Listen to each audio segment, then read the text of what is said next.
ഇപ്പൊ പ്രേമം കുറെ യങ് ആയിട്ടുള്ള ആക്ടേഴ്സിനെ കൊണ്ടുവന്നു. ഇവര് നാലുപേരും ഇപ്പൊ ഞാൻ പറഞ്ഞ യങ്ങിലോട്ട് വരുന്നു. ഇപ്പൊ ബേസിലിനെ പോലെയുള്ള ആളുകൾ ഇവരുടെ കൂടെ കോമ്പറ്റീഷൻ ചെയ്യാൻ വേണ്ടി കട്ടക്ക് പിടിച്ച് വെയിറ്റ് ഒക്കെ കുറച്ച് നിൽക്കുന്നു. ഷർഫുക്ക് ഇവരെ എങ്ങനെയാണ് കാണുന്നത്? ഒരു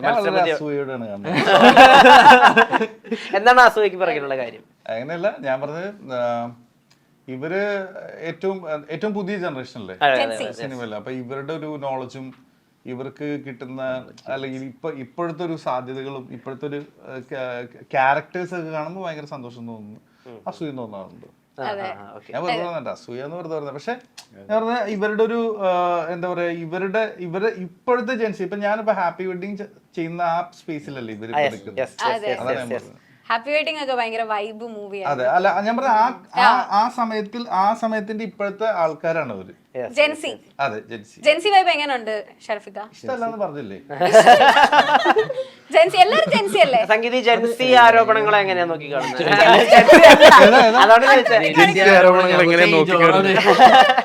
കണ്ടാ പറയില്ലെങ്കിലും ഞാൻ ജെൻസി അല്ലാന്നൊക്കെ. എങ്ങനെ അപ്ഡേറ്റഡ് ആയിട്ടിരിക്കാനുള്ള ഒരു ശ്രമം? ഒരു കൊല്ലം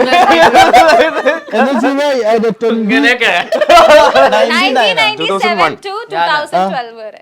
97 ശേഷം എല്ലാരും ജെൻസിയാണല്ലോ. 32 ആയി. വസന്താണോ നീ? 32 ഒക്കെ ഇവന്റെ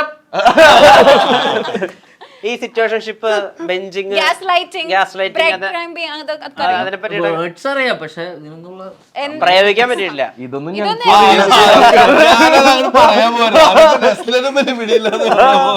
സിറ്റുവേഷൻഷിപ്പ്, ഗ്യാസ് ലൈറ്റിംഗ് അതൊക്കെ അറിയാലോ.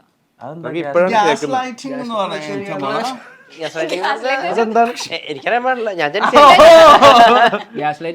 നമ്മൾ ഒരാളോട് ഭയങ്കര നീ ചെയ്തു, നീ എന്നെ ചതിച്ചു, എല്ലാം പഠിച്ചു അതാണോ അപ്ഡേറ്റഡ്?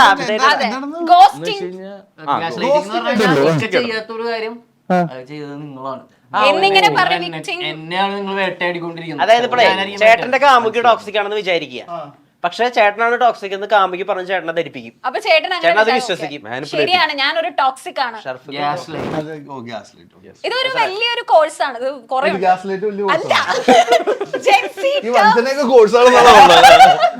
ജെൻസി ടേംസ് ഒരു വലിയൊരു ലൈനപ്പുകളുടെ ആളുകളെടുത്ത് പലപ്പോഴും ട്വിറ്ററിലൊക്കെ പോസ്റ്റ് ചെയ്യാറുള്ളൂ. ഏറ്റവും ഫൈൻ ലൈനപ്പുള്ള ആള് ഇപ്പൊ ഞാൻ വിചാരിച്ചു മറ്റേത് എത്ര പേരുണ്ട്. അല്ല, ആ ലൈനപ്പ് അല്ല, നസ്രീന്റെ ലൈനപ്പ് പടങ്ങളുടെ വരുന്നത്. ഇപ്പൊ സൂര്യയുടെ കൂടെ പടം വരുന്നു, അമൽ നീരത്തിന്റെ ബാച്ചലർ പാർട്ടി 2 പ്രധാനപ്പെട്ട വരുന്നു. ഇപ്പൊ ഈ പടം അതെ അതെ അതങ്ങനെ ഒറ്റയ്ക്ക് അഭിനവിന്റെ പടം ചെയ്യുന്നു. ഈ ലൈനപ്പ് ഇതൊരു പ്രഷറായിട്ട് രൂപപ്പെടുന്നുണ്ടോ? ഇല്ല, ഒരിക്കലും ഇല്ല.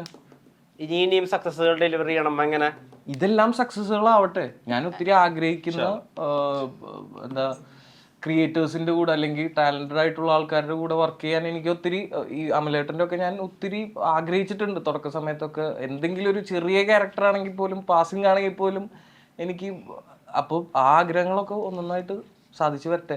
ഷറഫൊക്കെ ഇപ്പൊ വരുത്തലുണ്ടായിരുന്നപ്പോഴും അത്ര സ്റ്റൈലിഷ് ആയിട്ടൊന്നല്ല ചേട്ടനെ കാണിച്ചത്. ആര് പറഞ്ഞു?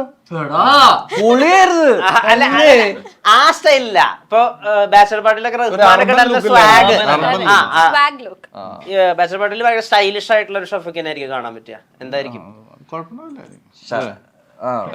ഞങ്ങളൊക്കെ ഉള്ളത് ചിലപ്പോ ഒന്ന് സ്പോയിലേഴ്സ് ഇല്ലാതെ ഒന്ന് പറയാൻ പറ്റുമോ? എന്തായിരിക്കും പ്രകാരമായിരിക്കും? വളരെ കരിയറിൽ ചെയ്ത ഏറ്റവും സ്റ്റൈലിഷ് ആയിട്ടുള്ള ലുക്ക് ആയിരിക്കും ഒന്നും നമുക്ക് പുറത്തുവിടാൻ പറ്റില്ല. നമ്മളങ്ങനെ വളരെ പൊളിയായിരിക്കും ഞാൻ പറയാൻ പറ്റില്ല. ഞാൻ പക്ഷെ ഇന്നലൊക്കെ ഏതോ ഇന്റർവ്യൂലൊക്കെ പറഞ്ഞു. ഞാനും നസ്ലിന് മറ്റേ ഞങ്ങളൊക്കെ വന്നിട്ട് ഞങ്ങളുടെ ഷോട്ടൊക്കെ എടുത്തു കഴിഞ്ഞിട്ട് ഞങ്ങളിങ്ങനെ ഇങ്ങനെ ഇരിക്കുമായിരിക്കും, ബാക്കിൽ ഇരിക്കുമായിരിക്കും. അപ്പൊ അമലേട്ട ഫ്രണ്ടിൽ ഈ ഒരു ഇതിലാണ് നിൽക്കുന്നത്. അങ്ങനെ ഭയങ്കര ഇൻട്രസ്റ്റിംഗ്. എല്ലാവരും ഭയങ്കര ഒരു ഫാമിലി ആയിട്ട് ഭയങ്കര അടിപൊളിയായിട്ട് ഞങ്ങള് വളരെ എൻജോയ് ചെയ്ത പടമാണ്. അപ്പൊ നമുക്കത് വെയിറ്റ് ചെയ്യാം അല്ലേ? അപ്പൊ ഫൈനലി മോളിവുഡ് ടൈംസ് എന്ത് രീതിയിലാണ് മലയാള സിനിമയ്ക്ക് ഒരു ആഡ് ഓൺ ആവണമെന്ന് കൂടി ഒന്ന് പറഞ്ഞാൽ. ഇപ്പൊ പ്രേമം കുറെ പുതിയ ടാലൻസിനെ കൊണ്ടുവന്നിട്ടുണ്ടായിരുന്നു. ആവേശം എന്താ പറയാ, ഒരാളുടെ സ്വാഗില് കുറെ വേറൊരു വേൾഡിനെ തന്നെ കാണിച്ച പടമാണ്. പ്രേമൊരു റിയലിസ്റ്റിക് ആയിട്ടുള്ള രണ്ടുപേരെ ഡിയോ തമാശക്ക് ഇപ്പോഴും റെലവൻസ് ഉണ്ടെന്ന് കാണിച്ച ഒരു ഏരിയയാണ്. അപ്പോൾ ആ വിധത്തിൽ മോളിവുഡ് ടൈംസിൽ എന്തായിരിക്കും ആഡ് ഓൺ? എനിക്ക് തോന്നുന്നത് എൻ്റെ ഒരു ഇത് പറഞ്ഞു കഴിഞ്ഞാൽ ശരിക്കും സിനിമ അല്ലെങ്കിൽ സിനിമ ആഗ്രഹിക്കുന്ന അത്തരത്തിലുള്ള കുറച്ചും കൂടി കണ്ടന്റ് ഞാൻ കണ്ടേക്കുന്നത് തമിഴ് സിനിമകളിലായിരിക്കും. ജിഗർദണ്ഡയൊക്കെ പോലെ.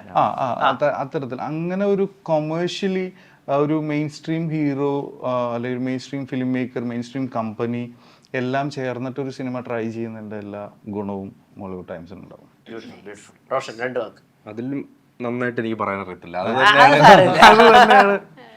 അല്ല, ശരിക്കും ഷറഫ് പറഞ്ഞാൽ ഇപ്പോൾ കുറെ പേർക്ക് കുറെ ഇവന്റ്സ് ആണെങ്കിലും റിലേറ്റ് ചെയ്യാൻ സാധ്യതയുണ്ട്. അതുപോലെ നമ്മൾ പല സ്ഥലത്തും കണ്ട അതെ കുറെ ഒന്നല്ലെങ്കിൽ മറ്റൊരിത് കുറെ പേർക്ക് ഇത് റിലേറ്റ് ചെയ്യാനും കുറെ പേർക്ക്. അതെ, അത് പറഞ്ഞപ്പോ ഈ നമ്മളുടെ ഈ ഡയറക്ടർ അഭിനവാണ്, ആള് ഒരു ഭയങ്കര ഒരു സിനിമാ മൂഹിയാണെന്ന് ആളുടെ ഇന്റർവ്യൂസ് കണ്ടാൽ മനസ്സിലാവും. ആള് ഒരു മൂവി എഴുതുന്നത് തന്നെ ഒരു ആർട്ടിസ്റ്റിനെ മൈൻഡിൽ വെച്ചിട്ടാണ്. ഇപ്പൊ ഇതിലാണെങ്കിലും നസ്ലിനെ മൈൻഡിൽ വെച്ചിട്ടാണ് ആൾ ഈ ഒരു മൂവി എഴുതിയത്.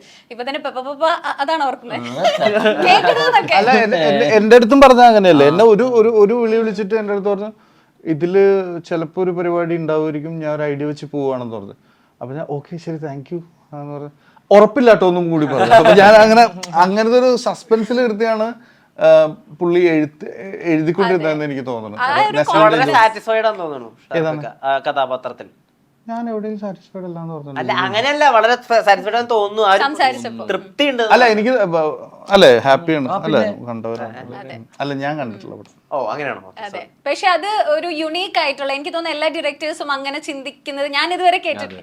അല്ലേ, ഞാൻ അങ്ങനെ ഇതുവരെ കേട്ടിട്ടില്ല. പക്ഷെ ആള് നമ്മളുടെ മുകുന്ദനുണ്ണി ആണെങ്കിലും ഒരാളെ ഓൾറെഡി ഒരു ആർട്ടിസ്റ്റിനെ വെച്ചിട്ടായിരുന്നു ആ കഥ എഴുതിയത്. സോ നസ്ലിനെ വെച്ചിട്ട് ഇതൊരു എഴുതണമെങ്കിൽ ആൾക്ക് അത്രയും ഒരു ഇഷ്ടം നസ്ലിനോട് ഉണ്ടാവും. അദ്ദേഹത്തിന്റെ ഒരു കൺവിക്ഷനെ പറ്റി നസ്ലിൻ എന്താ ഫീൽ ചെയ്തത്? തീർച്ചയായിട്ടും ഇപ്പൊ ഉറപ്പായിട്ടും ഇത് പുള്ളി ഈ സിനിമ ഞാൻ ചെയ്യില്ലായിരുന്നെങ്കിൽ നടക്കില്ല എന്നൊക്കെ ചിലപ്പോ വെറുതെ ആയിരിക്കും. പക്ഷെ ഉറപ്പായിട്ടും എന്നെക്കാളും ടാലന്റഡ് ആയിട്ടുള്ള അല്ലെങ്കിൽ എന്റെ ആരെ വെച്ച് വേണമെങ്കിലും ചെയ്യാവുന്ന ഒരു സിനിമയാണ്. പക്ഷെ എനിക്ക് ഈ എന്റെ കരിയറിൽ ഞാൻ ചെയ്തതിൽ ഇതുവരെ ചെയ്തു വെച്ചിരിക്കുന്ന സിനിമകളിൽ ഭയങ്കര ഡിഫറെന്റ് ആയിട്ട് എനിക്ക് ഫീൽ ചെയ്തിട്ടുള്ളൊരു ക്യാരക്ടറുമാണ്, ഒരു കഥാപാത്രമാണ്.